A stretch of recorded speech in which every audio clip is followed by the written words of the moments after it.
হাসি কান্না সুখ দুঃখ নিয়েই নাকি মানুষের জীবন, কিন্তু আজ থাকবে না কোনো কষ্ট, থাকবে না কোনো দুঃখ, থাকবে না কোনো কান্না, শুধু থাকবে খাওয়া দাওয়া, রিল্যাক্সে ঘুরে বেড়ানো আর মজা মাস্তি করা। আসসালামু আলাইকুম এভরিওয়ান।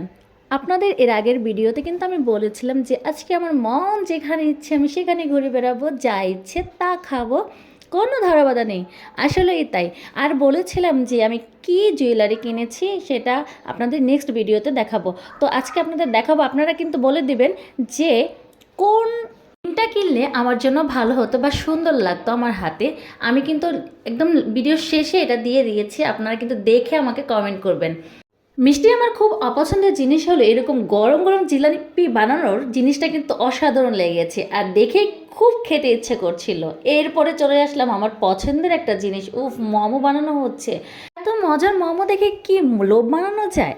তো এখান থেকে তো খেতেই হবে, যা খেয়ে নিলাম। তারপর দেখি গরম গরম ভাপা পিঠা, রাস্তায় এত সুন্দর করে গরম গরম ভাপা পিঠা বানানো ছিল, গুড় নারকেলে ভরপুর।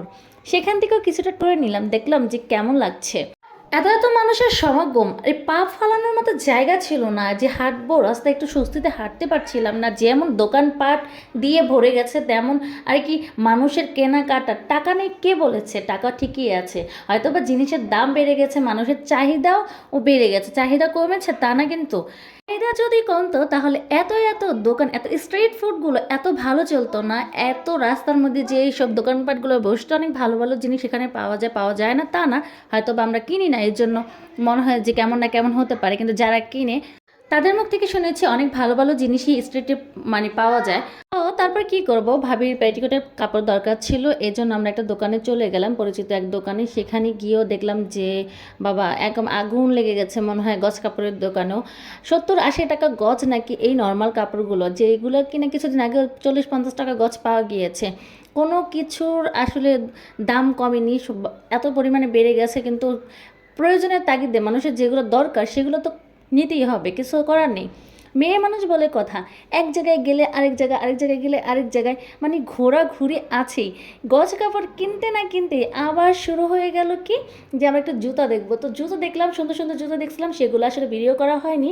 তারপর আমরা যত কেনাকাটার কাজ আছে এগুলো শেষ করে দেন আমরা যাওয়ার পথে ভাবির বান্ধবীর বাসায় আবার গেলাম, নিজের বান্ধবীর বাসায় গেলাম। তো সেই বাসা থেকে একটু ঘুরে ঘুরে দোলনার মধ্যে একটু দুলছিলাম।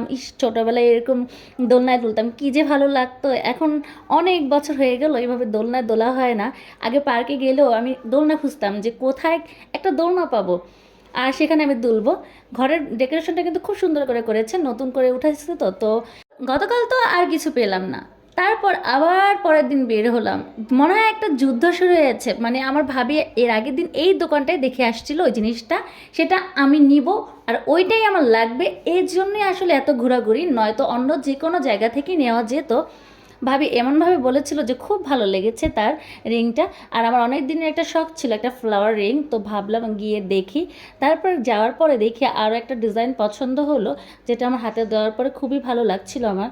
পরে তো আমি কনফিউজড হয়ে গেলাম, আসলে আমি কোনটা নিব। আম্মাকে জিজ্ঞেস করছিলাম বলো তো আমাকে কোনটা ভালো লাগবে। এখন আম্মা বলছিল যে তুই দুইটাই ভালো লাগছে, যেটা ইচ্ছে সেটা নে, ফ্লাওয়ারিং যেহেতু পছন্দ করছ এটাই নে। এখন আপনারা বলবেন আমি কোনটা নিয়েছি।